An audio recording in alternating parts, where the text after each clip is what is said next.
Assalamualaikum warahmatullahi wabarakatuh. Salam sejahtera untuk kita semua. Salam sehat, salam prestasi.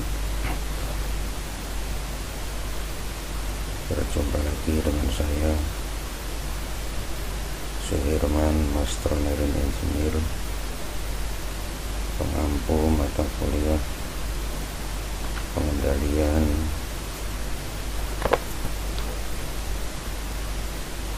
kerusakan dan kedaruratan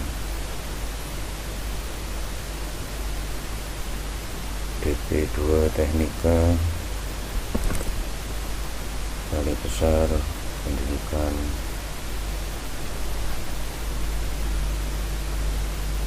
Penyegaran dan Peningkatan Ilmu Pelayaran Jakarta. Terlebih dahulu, marilah kita panjatkan puji syukur kehadirat Allah Subhanahu wa Ta'ala, Tuhan yang Maha Kuasa, atas nikmat sehat dan sempat sehingga kita dapat bersama-sama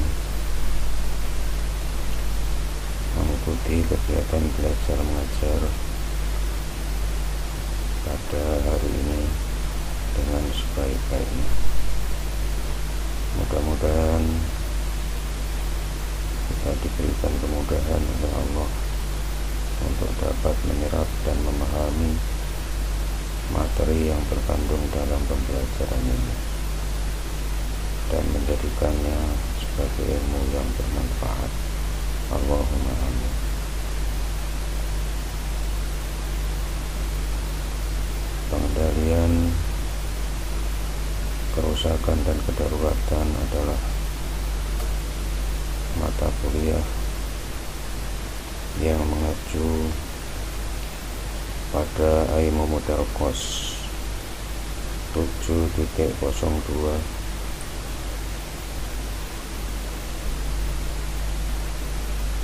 fungsi 4 kompetensi 4, di mana di dalamnya terdapat 3 kompetensi dasar, yaitu kompetensi dasar 4.4.1, kompetensi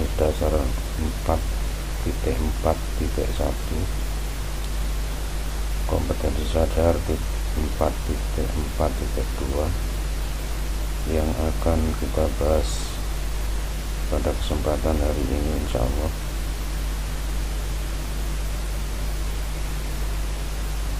Kompetensi dasar 4.4.2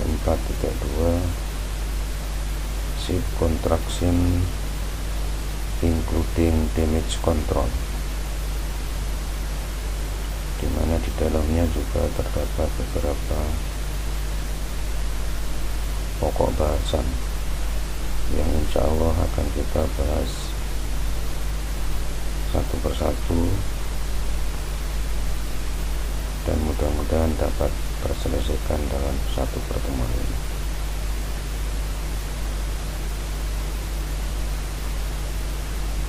Baik, mari kita mulai pemaparan pada hari ini tentang konstruksi kapal, termasuk pengendalian kerusakan atau ship contraction including damage control.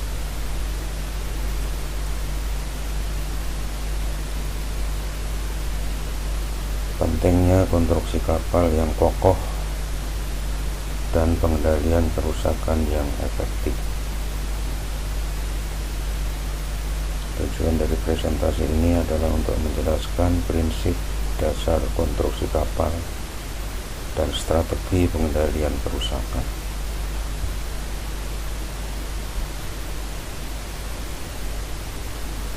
Konstruksi kapal yang kokoh dan pengendalian kerusakan yang efektif dalam industri perkapalan dapat dijelaskan sebagai berikut.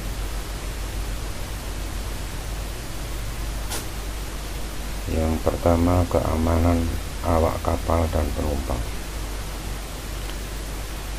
Konstruksi kapal yang kokoh dan pengendalian kerusakan yang efektif sangat penting untuk menjaga keamanan awak kapal dan penumpang. Kapal yang dirancang dengan konstruksi yang kuat dan tahan terhadap kerusakan memiliki kemampuan yang lebih baik untuk bertahan dalam situasi darurat seperti badai atau kecelakaan. Sistem pengendalian kerusakan yang efektif juga memungkinkan respon cepat terhadap kejadian tak terduga seperti kebakaran atau kebocoran untuk menghindari bahaya yang lebih besar. Yang kedua, terkait dengan keberlanjutan operasional. Konstruksi kapal yang kokoh berperan penting dalam menjaga keberlanjutan operasional kapal. Kapal yang dirancang dengan konstruksi yang kuat dapat menghadapi situasi yang menantang, seperti cuaca buruk atau pantulan gelombang laut yang kuat, tanpa mengalami kerusakan yang berarti. Ini mengurangi risiko penundaan.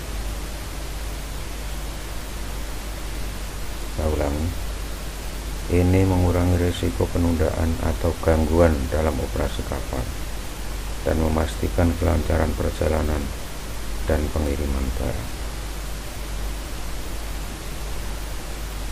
Yang ketiga, perlindungan lingkungan. Konstruksi kapal yang kokoh dan pengendalian kerusakan yang efektif juga berdampak pada perlindungan lingkungan. Kapal yang tahan terhadap kerusakan cenderung mengurangi risiko kebocoran.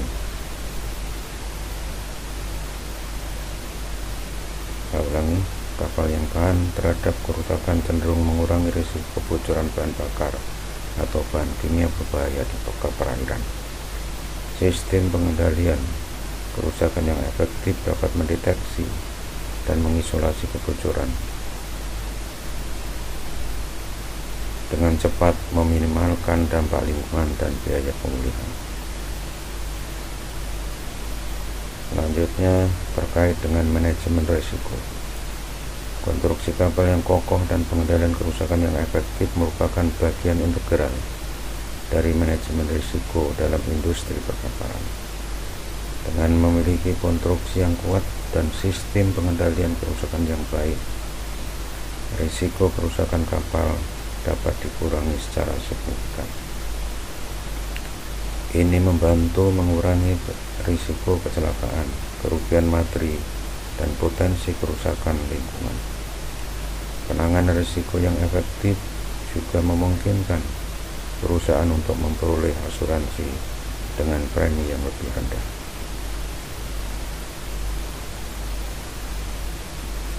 Berikutnya, kepercayaan dan reputasi.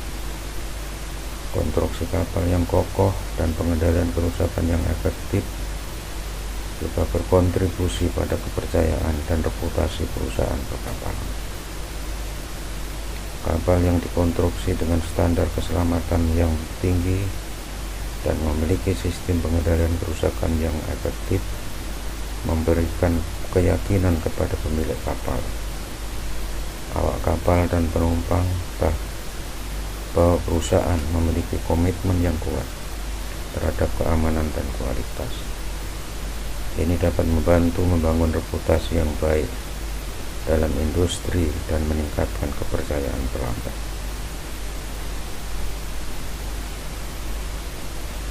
Konstruksi kapal. Komponen utama kapal antara lain lambung, dek, struktur penumpang, dan sistem kelistrikan. Material konstruksi terdiri dari baja, aluminium, atau material komposit lain. Metode pembangunan bisa dilaksanakan pembangunan di dalam dok atau metode pembangunan lainnya. Yang pertama, lambung. Lambung adalah struktur utama kapal yang membentuk bagian terluar kapal dan memberikan kekuatan dan kekakuan. Lambung terdiri dari kedua sisi dek atas dan dasar kapal. Bahan yang umum digunakan dalam membangun lambung adalah baja atau aluminium. Lambung kapal juga dapat dilengkapi dengan sistem anti karat dan lapisan pelindung lainnya.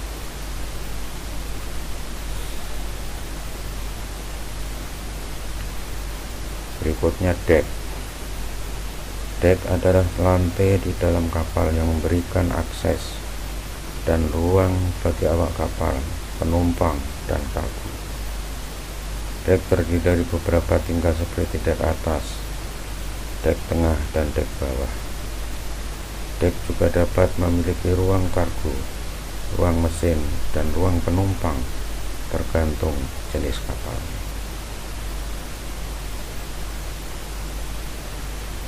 Superstruktur. Superstruktur adalah struktur yang terletak di atas dek. Saya ulangi, struktur yang terletak di atas dek utama dan meliputi bagian seperti rumah kemudi atau bridge, bangunan penumpang, ruang kru, dan fasilitas lainnya. Superstruktur memberikan ruang hidup, kerja, dan pengawasan untuk awak kapal dan penumpang. Bahan yang digunakan dalam superstruktur dapat berupa baja, aluminium, atau bahan komposit lainnya.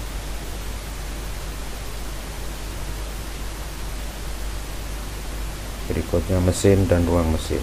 Mesin dan ruang mesin adalah komponen yang penting dalam kapal yang menggerakkan kapal dan menghasilkan tenaga untuk berlayar.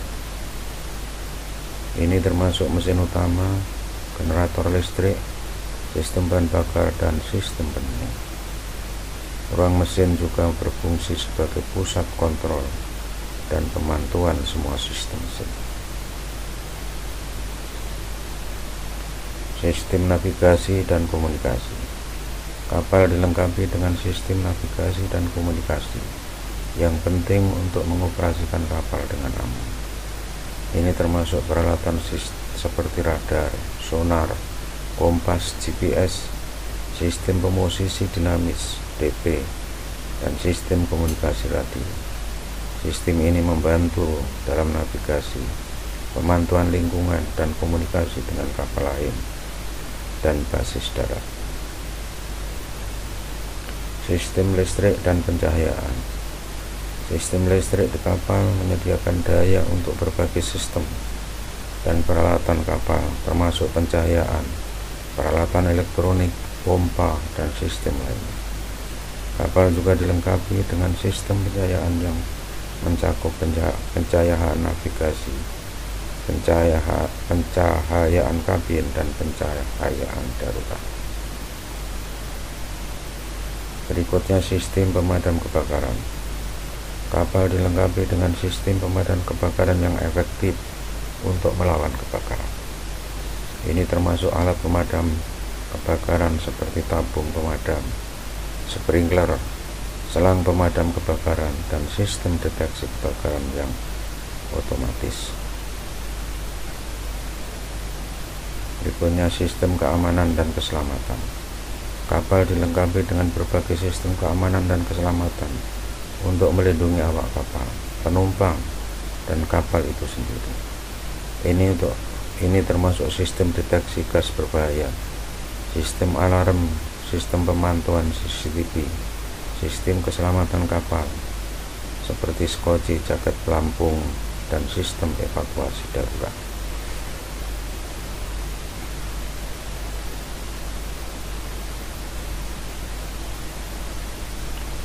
Berikutnya sistem penanganan kargo.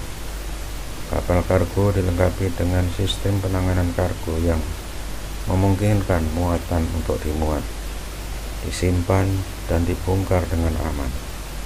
Ini termasuk crane, derek, sistem konveyor, dan sistem pengendalian muatan.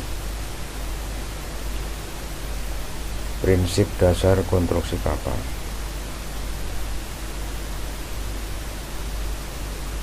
Pertama, kekuatan struktural. memastikan kapal dapat menahan beban statis dan dinamis saat beroperasi di air. 2. Stabilitas, memastikan kapal memiliki stabilitas yang memadai untuk mencegah terguling atau terbalik. 3. Ketahanan terhadap kejadian darurat, memiliki rancangan yang mempertimbangkan kejadian seperti kebakaran atau banjir. Struktur penopang kapal. Pertama, kerangka kapal. Rangkaian balok dan tiang yang membentuk kerangka struktural kapal. Kedua, panel dinding dan lantai, memperkuat struktur dan memberikan ruang bagi sistem dan kabin. Fungsi utama kerangka kapal. Yang pertama, mendukung beban struktural. Kerangka kapal dirancang untuk menahan dan mendistribusikan beban struktural yang bekerja pada kapal. Beban ini termasuk beban berat dari lambung kapal itu sendiri, muatan kargo, beban angin, serta gaya-gaya lainnya yang timbul saat kapal bergerak di air, seperti gaya gelombang dan gaya hidrodinamika.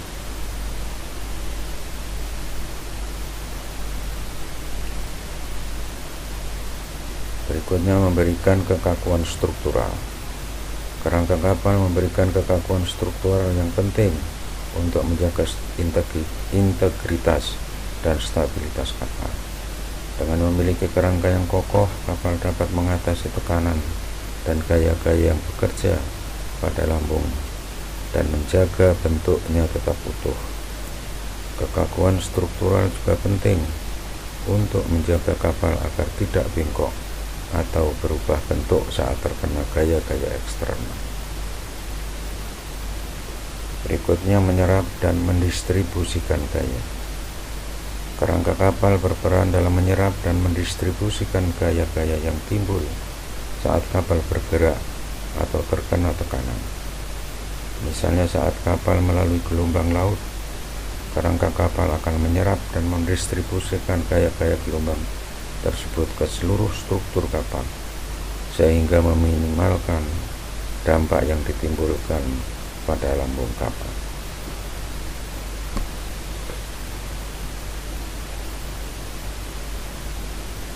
Lambung kapal.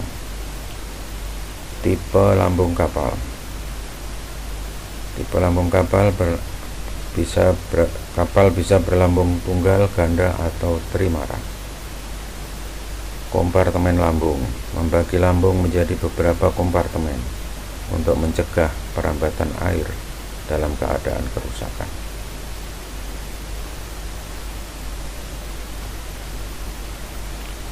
Sistem listrik kapal.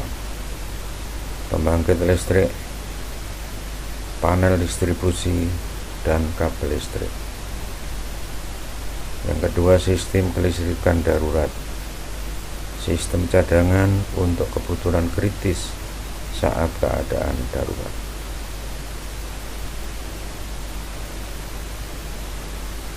Pentingnya pengendalian kerusakan.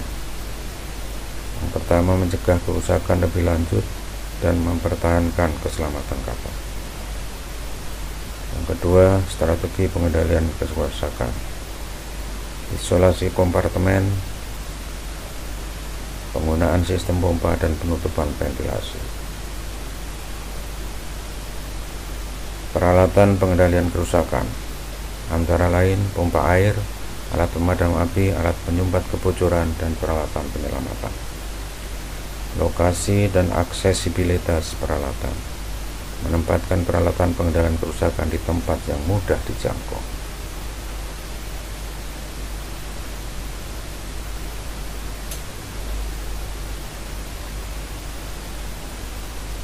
Latihan dan pelatihan.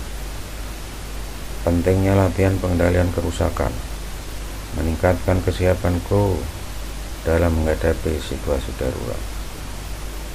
Latihan simulasi, melakukan latihan rutin untuk meningkatkan kemampuan pengendalian kerusakan.